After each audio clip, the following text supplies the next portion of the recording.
Ayahku adalah dewa perang. Bab 125. Shen Feixue bertanya dengan dingin, mengapa? Mengapa? Apa yang perlu ditanyakan? Fan Aixiang berdiri sambil berteriak, berjalan ke Shen Sanwei, mengambil kontrak di depannya, dan dengan bangga dia melambai ke arah Feixue. Tahukah kamu apa ini? Ini adalah sesuatu yang tidak akan pernah bisa kamu capai seumur hidupmu. Tapi itu diperoleh dengan mudah oleh kedua anakku. Dengan benda ini, kamu harus keluar. Mulai sekarang, kamu tidak akan lagi menjadi orang Yunsang. Shen Feixue menggelengkan kepalanya dengan tenang, saya tidak mengerti apa yang Anda katakan. Bang! Shen Sanwei menamparkan meja. Dia berteriak dengan tegas, Shen Feixue, apakah kamu berpura-pura bingung karena kamu mengerti? Tidakkah kamu melihat ini adalah kontrak? Ini adalah seragam yang diperoleh dengan susah payah oleh sepupumu dari daftar grup Tianzuan. 30 juta. Kamu kalah. Jadi, mulai sekarang, kamu bukan lagi manajer bisnis. Kamu bukan lagi karyawan Yunsang. Kamu boleh pergi.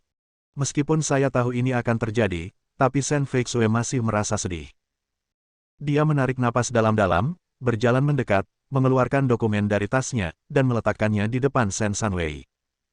Tuan Shen, sebelum Anda melepaskan saya ingin menunjukkan kepada Anda apa ini. Ini adalah surat niat yang saya tanda tangani dengan Tianzuan, dan ini juga merupakan kontrak 30 juta. Ada juga Presiden Ye Huaneng Ye di atas. Dengan tanda tangan Anda memiliki surat niat ini, dan Anda dapat menandatangani kontrak dalam hitungan menit. Jadi, dia menunjuk ke kontrak yang dipegang oleh Fan Aixiang. Yang ini kontrak palsu, kontrakku yang asli. Shen Sanwei linglung. Shen Feichen dan Shen Feihua juga mengerutkan kening, dan tidak bisa tidak menebak apa yang ingin dilakukan sepupu ini. Bukankah sudah menyerah di tangan Zhao Longlei, mengeluarkan surat perjanjian, sehingga dia mengalami banyak manipulasi, dengan imbalan kontrak. Dan, kontrak tersebut diperiksa dengan cermat oleh dua orang dan dipastikan asli. Mereka juga menelepon untuk mengonfirmasi. Asisten Tianzuan juga mengatakan bahwa direktur pembelian akan tiba di sini pada pukul 10. Memikirkan hal itu, kedua saudara laki-laki dan perempuan itu merasa nyaman lagi dan mencibir. Yang satu berkata, letter of intent itu bukan apa-apa, kontraknya yang terpenting. Yang lain berkata, iya. Apakah letter of intent itu mempunyai akibat hukum? Tidak. Apakah ada kontraknya? Ya. Tentu saja ada, terutama berdasarkan kontrak. Shen Feixue mengangguk dengan tenang, ini memang berdasarkan kontrak, tetapi masalahnya. Kontrak Anda palsu dan tidak dapat dikendalikan. Dan surat niat saya dapat menandatangani kontrak nyata. Wajah Shen Sanwei tidak normal, dan dia tidak segera mengungkapkan pendapatnya, tetapi mengikuti Fan Aixiang. Dia mengambil kontrak di tangannya dan memeriksanya dengan cermat. Dia memandang Shen Feihua dan Shen Feichen dengan sedikit murung. Shen Feihua segera berteriak, kakek, kontrak ini memang benar. Tianzuan telah memverifikasinya dengan kami. Tidak ada kesalahan. Shen Feichen berkata, ya, kakek. Kami juga memberitahu Anda, Direktur Pembelian Tianzuan Tan Yuemei akan datang di jam 10 untuk membahas langkah bisnis selanjutnya. Ini jelas tidak palsu. Shen Sanwei mengangguk, lega, dan memandang Shen Feixue sambil mencibir. Saya tidak tahu trik apa yang Anda mainkan. Saya hanya yakin bahwa kontrak yang diperoleh Feihua dan Feichen adalah asli. Saya kira surat niat Anda palsu, bukan? Kamu sangat berani, kamu benar-benar mengambil yang palsu. Kamu datang untuk membodohiku dengan surat niat, apakah menurutmu ini berguna? Shen Feixue bertanya dengan lembut, kakek, Feichen dan Feihua adalah cucumu, bukankah aku cucumu? Mengapa kamu hanya percaya pada mereka dan bukan pada saya? Shen Sanwei segera memarahi, apakah Anda berbicara seperti itu kepada saya? Dengan cara Anda berbicara, saya bahkan tidak akan mengenali Anda sebagai cucu saya. Kakak laki-laki tertua Anda selalu pengecut. Ayahmu pengecut. Kamu juga pecundang. Katakan padaku, apakah aku percaya pada rumah besar yang tidak ada gunanya, atau rumah kedua dengan banyak orang berbakat? Shen Feihua berdiri, berjalan ke arah Shen Feixue, yang memiliki wajah pucat, dan mengambil surat niat itu dengan tangannya. Setelah membalik-balik beberapa halaman, dia berbalik dan menyerahkannya kepada Shen Sanwei di sebelahnya. Kakek, apakah kamu ingin melihatnya? Shen Sanwei mencibir dan melambaikan tangannya, saya pikir surat niat ini palsu. Saya tidak punya tenaga untuk melihat hal-hal palsu. Lihat saja kontrak Anda yang sebenarnya, kata Shen Sanwei. Fei Hua terkekeh, menoleh ke arah Shen Feixue, dan berbisik penuh kemenangan, "Sepupu, apakah kamu mendengar itu?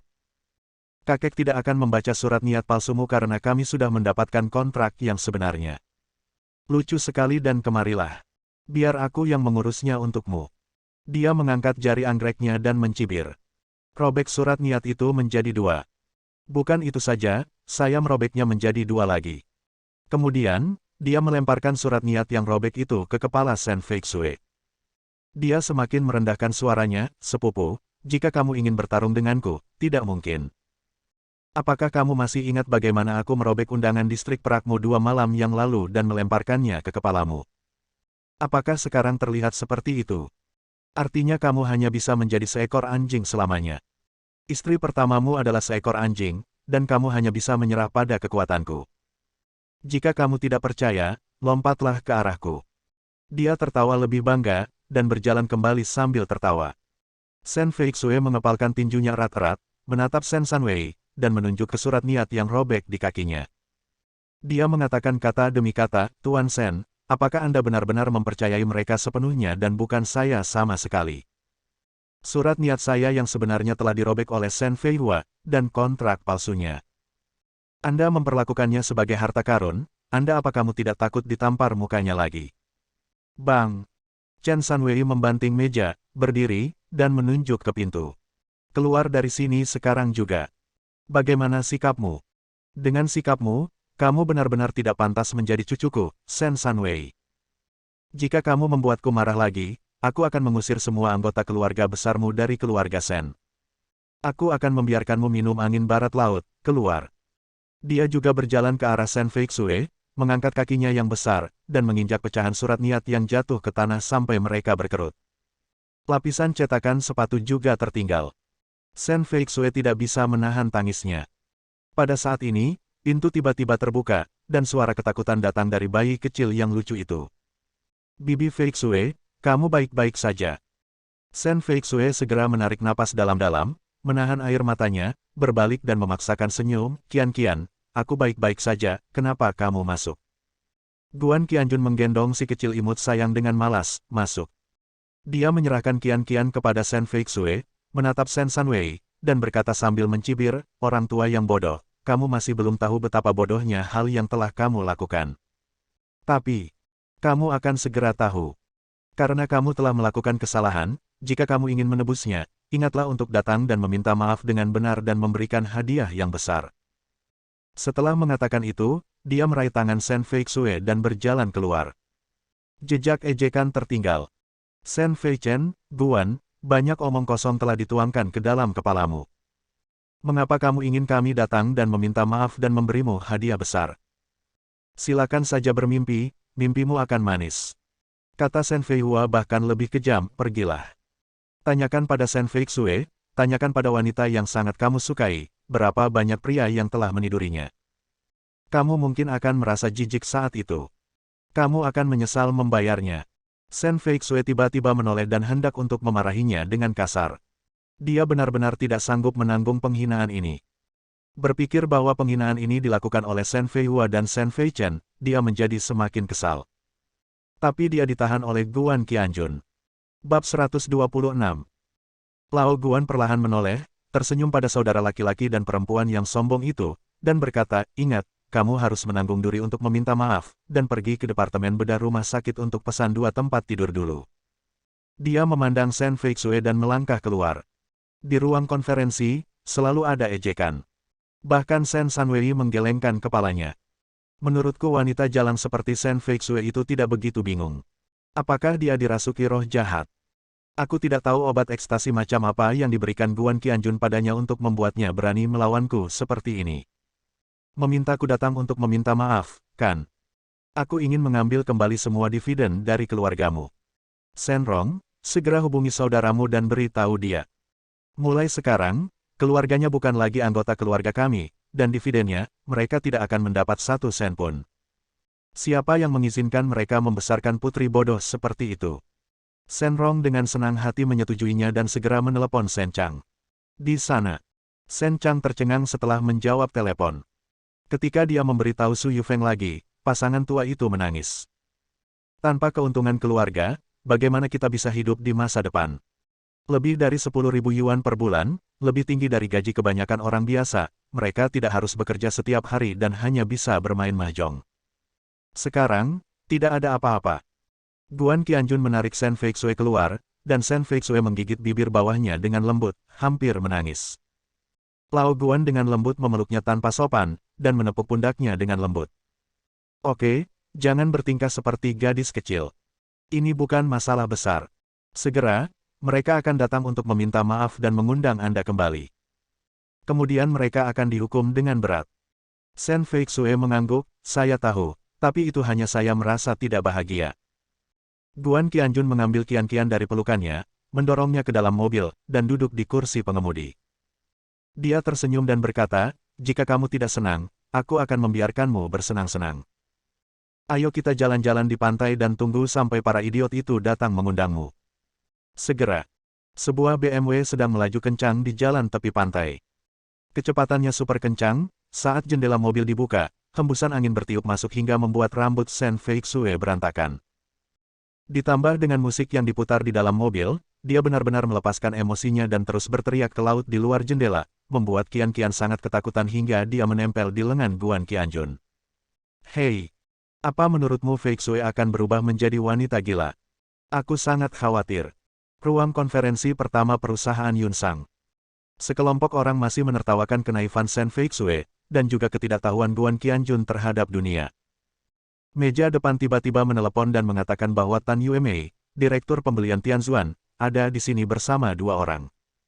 Langsung, semua eksekutif perusahaan, dipimpin oleh Shen Sanwei, keluar satu demi satu. Tan Yuemei mengenakan setelan lavender, memamerkan sosok anggunnya. Ada senyuman pendiam dan bangga di wajahnya. Dia datang dengan tertib. Shen Sanwei bergegas menemuinya dan mengulurkan tangannya untuk menjabatnya, tapi diabaikan. Meskipun lelaki tua itu sedikit malu, dia tidak berani melakukan apapun. Bagaimanapun, ini adalah direktur pembelian grup Tianzuan. Meskipun dia seorang direktur, kandungan emasnya jauh lebih tinggi dibandingkan dengan manajer umumnya. Dia bahkan mengangguk dan membungkuk dengan senyum di wajahnya, Direktur Tan, terima kasih banyak telah datang ke sini.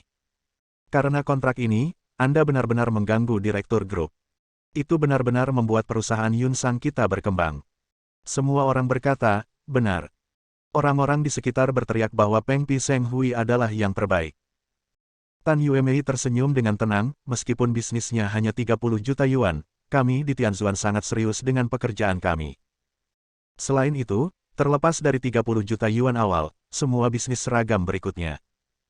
Mereka semua mungkin terkait dengan Anda perusahaan, jadi saya harus datang dan melihatnya. Setelah mengatakan ini, Shen Sanwei bahkan lebih gembira. Bagus. Saya sangat senang dengan apa yang dikatakan direktur. Jangan khawatir, selama Tianzuan bersedia menyerahkan semua urusan seragam, kami jamin. Gunakan efisiensi tertinggi. Umpan balik kualitas terbaik, dijamin saya tidak akan mengecewakan Direktur Tan atau Tuan Ye. Saat dia mengatakan itu, dia menoleh untuk melihat cucu dan cucunya yang baik, mengangkat jempolnya, dan memuji mereka atas kehebatan mereka. Mereka tidak hanya memenangkan 30 juta awal bisnis, tapi sebenarnya mereka nyambung. Siapapun yang turun bisa berdiskusi seperti ini. Fei Hua dan Fei Chen juga cukup terkejut. Meskipun dia dan Tan Yuemei mengalami pertengkaran yang tidak menyenangkan di pesta koktail terakhir, mereka masih berhasil melewatinya. Seseorang berkata, Direktur Tan, terima kasih banyak atas dukungan kuat Anda. Sebagai manajer Departemen Bisnis kedua, saya ingin mengucapkan terima kasih yang sebesar-besarnya kepada Anda.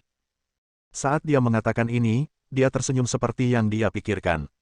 Yang lainnya juga penuh dengan sikap menjilat, Direktur Tan, saya manajer keuangan Shen Fei Hua. Kami akan tetap berhubungan dengan Anda di masa depan dan saya pasti akan memuaskan Anda. Tan Yuemei memandang mereka dengan ringan dan tidak berkata apa-apa. Di bawah kepemimpinan Shen Sanwei, dia memasuki ruang pertemuan. Begitu dia masuk, matanya beralih ke tanah. Ada tumpukan puing di sana, dan tanda tangan Ye Huaneng masih terlihat samar-samar. Shen Sanwei tersenyum cepat, maaf, Direktur Tan, sesuatu yang tidak menyenangkan baru saja terjadi pada saya. Saya merobek sesuatu. Saya akan meminta seseorang untuk segera membersihkannya. Dia melambai kepada asistennya dan memintanya untuk membersihkannya dengan cepat. Asisten hendak membersihkannya, tapi Tan Yuemei melambaikan tangannya, tunggu. Dia berjalan mendekat, mengambil pecahannya, duduk di kursi di sebelahnya, meletakkannya di atas meja, dan membaliknya dengan penuh minat. Sen Sanwei tidak tahu apa yang dia maksud dan buru-buru berjalan, Direktur Tan, ini adalah surat niat palsu. Itu ditipu oleh manajer bisnis di sini. Dia dengan kasar menceritakan apa yang baru saja terjadi, dan kemudian berkata, untungnya, mata saya tajam. Saya langsung melihat dia berbohong. Cucu dan cucu saya sudah mendapatkan kontraknya, tapi tidak jelas apakah surat niat ini palsu. Jadi, dirobek oleh saya cucu. Saya juga menginjaknya beberapa kali, dan ada sedikit debu. Kotor. Saya akan membersihkannya. Dia mengulurkan tangannya, tetapi Tan Yuemei menghentikannya. Dia berkata dengan tenang, tidak apa-apa, silakan duduk. Saya ingin melihat siapa yang memalsukan surat niat dan itu terkait dengan Tian Xuan kita. Dia melirik Shen Fei Chen dan Shen Fei Hua secara sengaja atau tidak sengaja. Kedua bersaudara itu sedikit gelisah, tetapi kemudian mereka memikirkannya, jadi bagaimana jika Tan Yuemei tahu bahwa surat niat itu benar, kontrak telah diperoleh, dan dia ada di sini untuk mengkonfirmasi perkembangan lebih lanjut, jadi tidak perlu terburu-buru. Kali ini, saya merasa nyaman. Meskipun Sen Sanwei sama bingungnya, dia tetap mengangguk dan berkata dengan setuju, Direktur Tan memang muda dan menjanjikan.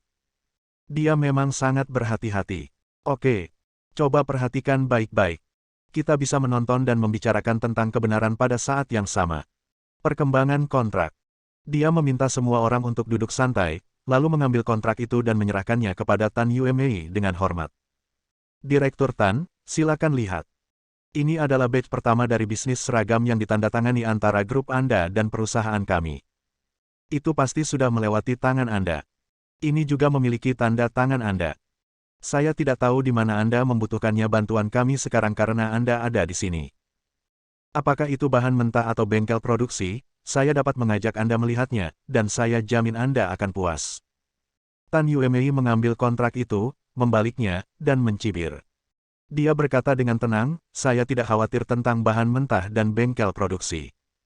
Anda tidak perlu melihatnya. Sen Sanwei tiba-tiba berkata dengan gembira, itu bagus. Jangan khawatir, kami akan membuat rencana dan memulai konstruksi dalam 2 hari ke depan. Saya berjanji bahwa kami akan mengikuti instruksi. Masa kontrak selesai. Kalau begitu kita tunggu pesanan gelombang kedua tiba.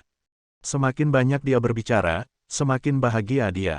Tiba-tiba, kata-kata Tan Yuemei dituangkan padanya seperti seember air es. Kontrak. Apakah ada kontrak? Bersambung.